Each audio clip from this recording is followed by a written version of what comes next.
Welcome to the Driver's Line. I'm Greg. And I'm Jordan. And today, we've got a conversation for you. And our conversation today is all about cars that were really way ahead of their time. That's right. These are cars that just had some feature or system available that made it just something so unique at the time and something that we kind of probably take for granted today. Absolutely. So I have a couple of picks, and I'm going to start off with something that I think is pretty obscure to most people. And this brings us back to post-war Germany, because, you know, Greg and I love our German cars, but this one's not a car. You know me. You know what it's got to be. A wagon? It's a van! Oh, God. That's right. We're talking about the Tempo Matador. So this was a competitor, basically, to Volkswagen's transporter van at the time. So it was a really strange design in that its engine was mid-mounted, which, you know, when you think about it today, that's not really super common, but they had a purpose for it. It's all about weight distribution. And there's just features on it that were so remarkable. So the fuel system was gravity fed, no need for a fuel pump, right? So super reliable. The only problem is, well, the fuel tank was sitting in front of you. So if you got an accident, you might be a little concerned. But who cares about that kind of stuff in post-war Germany, right? No, you didn't care about safety standards or anything like that, or bursting into flame like the Hindenburg. You know what? That was cool at the time. Well, we want to maximize space efficiency, right? That is the key here. But it did have several real things that, you know, that are very common nowadays. So it was one of the primary vehicles that came out with front-wheel drive at the time. One of the first ones to do that, which is a big difference from, obviously, primarily rear-wheel drive vans. But that helped us maximize our cargo capacity. It also lowered our take-in height, so we can load things easier. Front mid-engines also, like, just a cool setup to me. I don't know, I think that's cool. Mm-hmm. Inboard brakes, they're mounted to the axle to reduce weight, so not something that was super common, but you do find them on vehicles. This was one of the first one to find that. Also, one of the first vehicles with fully independent suspension on a van. Why do we care about that? Well, they were thinking ahead. Post-war Germany, those roads are not great. Exactly, right? The roads are going to be destroyed from tanks, bombing, all that kind of fun stuff. You need something that's going to manage that. I mean, it's kind of the same with, like, what was it, the Citroën 2CV, right? Exactly. So I think that independent suspension over time, we see that that's basically almost universal nowadays, right? We even have it on full-size SUVs. So that has become pretty pervasive over time. I mean, it also had a boxer engine, which we love when they work. When they work, yes. But yeah, that's a fantastic design, lowers your center of gravity. And this was a really interesting story because, you know, Volkswagen provided that engine to them. They're well known for their boxer engines. But the Matador was becoming so popular, Volkswagen was like, we need to cut this. And they actually stopped providing them with those engines. They ended up getting some weak engines from some British companies, and then their sales just kind of fell apart. So it shows you how important that boxer engine is from Volkswagen. It is very, very important. That's a really good call. That's actually a vehicle I wasn't familiar with. So got to learn something One of my today. faves, actually. One of my faves, yeah. Nice. Well, my first choice is something from our friends at Chrysler. And so, you know, the 60s was, you know, jet age, rocket age. Everything was, you know, very futuristic. Everybody was very positive looking to the future. And Chrysler was like, hey, we're in this jet age, right? Why don't we put a turbine in a car? So in 1963, they came up with the Chrysler turbine car. And this thing had a turbine in it that could spin from like 18,000 RPMs to 60,000 RPMs, which is just absolutely insane. And one of the other cool features of it was that it could run on pretty much any type of fuel. You could pour anything in there and it would run. Yeah.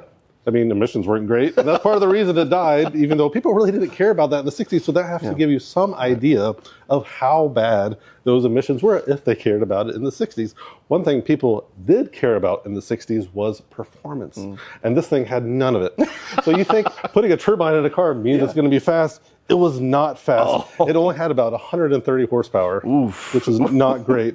So acceleration was sluggish by standards for the 60s. You have a lot of muscle cars rumbling around, and then, you know, they would all be sucking the doors off of this turbine car if it actually had seen a legit production run. So about 55 were made. Most of those were destroyed, which is a shame, but a lot of them have found their way into a lot of different you know, private collections and things over the years. So it's a really unique piece of history. It's, you know, in the intro, I was like, these are things that could help us in the future. This one obviously did not help us in the future, but it was at least one thing that we could cross off the list.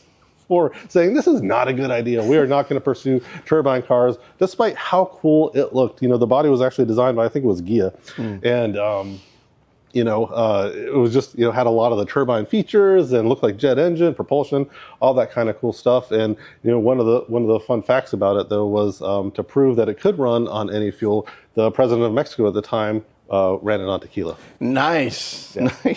Well, this does show proof of non-concept, which is important, too. It is. Yeah. I mean, the scientific method is also about crossing things off the list. And, our friends at Chrysler crossed that off pretty quick for us. That was a really cool car. I love seeing those pop up every now and then. Yeah.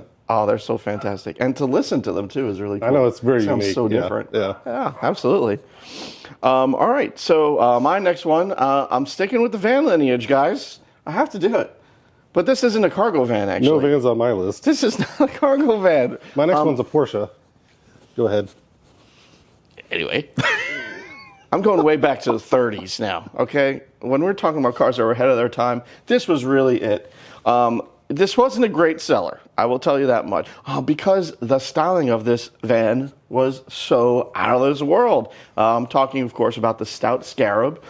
This was basically the first minivan. A big push behind this vehicle was aerodynamic, so it was styled to be one of the most aerodynamic vehicles at the time, but also passenger comfort was a big thing about this. It was basically kind of described as office on wheels. Its engine was in the rear, which we saw became pretty common with some other vans down the road, and that is mainly because we wanted to make sure that the Ford Flathead V8 was not up front causing a bunch of ruckus, right? If we're talking about a big luxury cruiser, we don't want to hear all that noise up front. So that was one of the first vehicles that had that layout in a van setup, which was pretty unique. But also, it's one of the first ones to have captain's chairs, which, I mean, how pervasive are captain's chairs now, right? They're Everybody ubiquitous in any large SUV van, things of that nature. People want captain's chairs because it gives you that, like sense of your own seat, right? Exactly. It's super comfortable. But not only that, the captain's chairs in this van swiveled, which some minivans today still don't even do, right? Now, maybe sometimes for legislative reasons, but nonetheless, that's pretty cool, right? At the time, who cares about safety? It's the 30s. No, exactly. Most of the interior's metal anyway. Right. You bang your head on something, you might die. Exactly. It's fine. But, it had card tables. It was a pretty cool place to sit in. But it's also one of the first vehicles to feature aluminum construction, which is also something that's very important nowadays for saving weight. So we see that kind of spreading out across the world. And independent coil suspension was also something that was on this. This is in the 30s, four-wheel independent suspension. So not something that was very common at all, of course, at that time, but something, again, that's pretty common nowadays. But also something that's common nowadays, but maybe something that Greg and I don't enjoy a bunch, are flush-mounted door handles. But guys, we're talking about a car from the 30s. These were electronic door handles that you would press a button and it would pop the door open. In the 30s. That's insane. Yeah. Insane to think about for the 30s, right? And maybe the people in the 30s realized that was a bad idea, which people are realizing now because flush mounted door handles suck. China even just outlawed them. Pretty interesting, but very aerodynamic, which was the point of this vehicle, right? So because of that, it was able to reach 100 miles an hour because of all these aerodynamic tweaks. And we're talking about a van. In the 30s. In the 30s. Yeah. Yeah. That's nuts. And I'm going to end off with the last thing about this, which I think was really cool, because it amazes me when you think about the 30s, electronics are not something you necessarily think about, but this was one of the first vehicles that had ambient lighting on the inside. That's insane. Isn't that crazy? Yeah. Yeah. So, I mean, again, like nowadays, even Kias, right, have ambient lighting on a Kia K4. But, way back when, that was like a very luxurious feature, and this was one of the first ones to do that. So I think it's a really cool combination of features, but unfortunately, because of the really weird styling and price, not many were sold. But it definitely kind of like heralded in a few cool features that are common now. No, that's crazy, because those are a lot of modern features that you see on vehicles today that were in the 30s. So it kind of gives you an idea that, they were forward thinking enough to understand what people like and what they're going to enjoy in their vehicle. And so they were like, hey, we're going to put all this in there. Damn, it costs. Exactly. And so it ended up being really expensive. But you know what? Sometimes you just need a proof of concept like that, right? Like, it's kind of like the Phaeton, you know, right? And so, Volkswagen's like, we're going to make the best car ever. And, it ended up being too expensive for a Volkswagen and had a lot of other issues. But you know what? It was proof of concept for a lot of things. It had a lot of features in it that you see more common in, like, regular production level spec cars, too. I would rock a V8 powered minivan. I know you would. Yeah.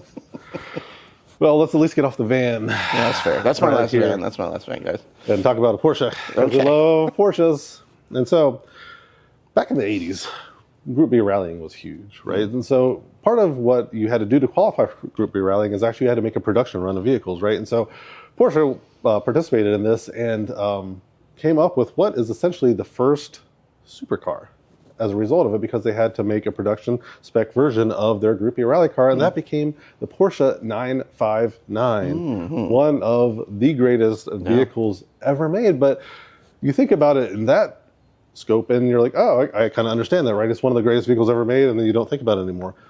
But this vehicle had so many features that we're seen in future performance cars, future production cars, future passenger normal cars, right? That is just unbelievable to think about. So at the time, it was the fastest production car at 197 miles per hour. Like, at that time, can you imagine in the mid 80s, 109, almost 200 miles an hour in a road car, had a sequential twin turbo setup, which was new, 444 horsepower, all-wheel drive, of course, because of the Group B. And the thing that was really neat about it is that it also had a lot of modern weight savings techniques in it. So, they looked back to the 30s and thought about a van. So they're like, we're going to use aluminum in our body. But they also used magnesium in the body and Kevlar, of all things, to ensure that it was light and strong. And so it also had an early version of torque vectoring in that all-wheel drive system, which is something that we see now in a lot of really modern performance cars, right? You still see the torque vectoring differential all-wheel drive, making sure that you can shift that power going side to side so you can make it go around turns and do things of that nature. And so it also had automatic ride height adjustment too. And so it wasn't so much for suspension, it was more for aerodynamics. So it would be able to lower itself down and make itself as slippery as possible. Yeah. So given that this was wildly expensive, only 337 were built, and it actually had a pretty long production run. So Porsche only squeezed out a couple of these every year, probably about 8 years. Yeah. So, but when you think about these techniques at that time, right? Like it was just so difficult to make. So that's part of the reason they had to do it. It's very wildly expensive and challenging from a production standpoint. Yeah, I mean, I think that's a great call out. I mean, it's such a beautiful car too. So unique, and the fact that they were able to think so far ahead with what they needed to. I mean, it's a fantastic car. It really is. One of my favorites. I mean, I couldn't not include it on this list just because it's a great it was a poster board car, for us as kids. It was something still is for lots of people. We put it up on the walls and just really enjoyed it. Bought it at every school book fair. Supercar all-wheel drive. Yes. Those never happen now, right? No, not at all. Every single supercar is all-wheel drive. Yeah. Heralded that in for sure. Great pick. Great pick. I'm going to go with something from America now. Yes. Not always the most forward-thinking people, I guess, but no, I'm kidding. I'm joshing. Turbine cars, come on. Well, speaking of the jet theme, I'm going to go with the first turbocharged V8. And that was actually from America, believe it or not, right? A lot of people, nowadays, we know turbos are just everywhere. We use turbos to make up lots of performance gaps, try to fit a tiny little four-banger engine into a full-size SUV and make that work. But at the time, it was all about power. So this was coming from the Oldsmobile Jetfire. This was the early 60s. It had a Chevrolet Corvair counterpart as well. But the Oldsmobile Jetfire was just such a unique setup because it had a water methanol mix. So this was something that was way higher maintenance than something that we find today. But in order to have that power present and in order for it to burn correctly and not have knock, it needed this methanol injection. And if you didn't do it correctly and didn't keep that level up, it actually knocked your power down and it turned into something that was very, very slow. Because, it's the 60s, it's V8 power, and it's not what modern V8s are. But, hey, turbocharged V8 power from the 60s, we're talking about 215 horsepower out of 215 cubic inches, which at the time, that's pretty good. Right. I mean, that's pretty you generally have these huge engines that didn't, squeeze out as much horsepower as they had cubic inches. And so this kind of showed that you could at least meet that. Yeah. That being said, it was pretty short-lived. There's just under 10,000 made at the time. So, when you look at sales of other, vehicles at that time from Oldsmobile, from Chevrolet, Ford, that's not really much.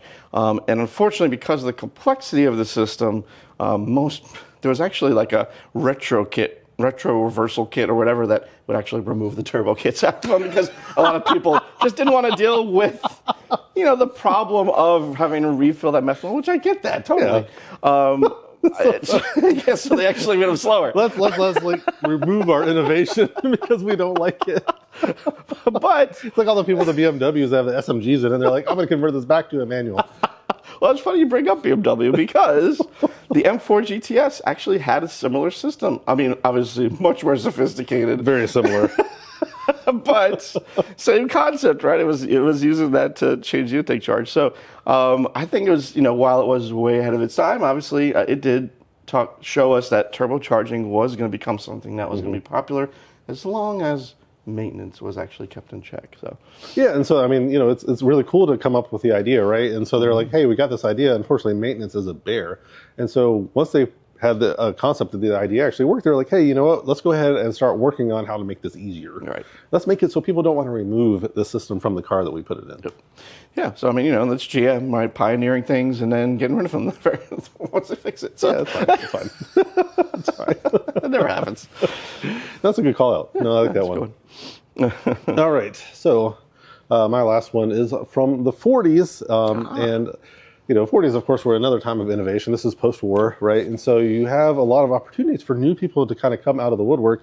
The big three were, kind of winding down their war building operations. And so a lot of, forward-thinking investors, things of that nature were like, hey, you know what? We can come out and try to, come up with our own car companies. And one of those was Preston Tucker. So this guy actually had a lot of great ideas and came up with a car that is known as the Tucker 48 Torpedo. And it pioneered so many interesting features, right? Like, we think about, we have lights that follow the road now. The Tucker did. It had a central mounted light right in the middle of the hood. So it kind of looked like a Cyclops. Yeah. But that one swiveled, right? Yeah. And so that way, if you turn the wheel right, it would, swivel to the right and then light up the right side of the road. And, you'd be able to see a little bit more clearly at night. It also had an independent suspension. It wasn't the pioneer of that. However, it was still something that was not that widely, used within, performance or, production of vehicles. It also had disc brakes at all four corners at the time when drums were pretty much on every single production vehicle, and utilized fuel injection. So you include a lot of these features means the car is wildly expensive, which was part of its downfall. But one of the other neat features was that this thing had a flat six in it. Wow. Rear mounted flat six. So basically, and it was a repurposed helicopter engine.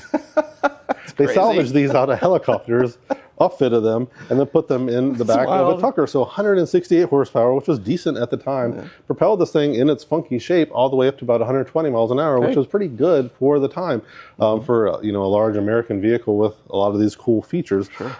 So only 51 were built.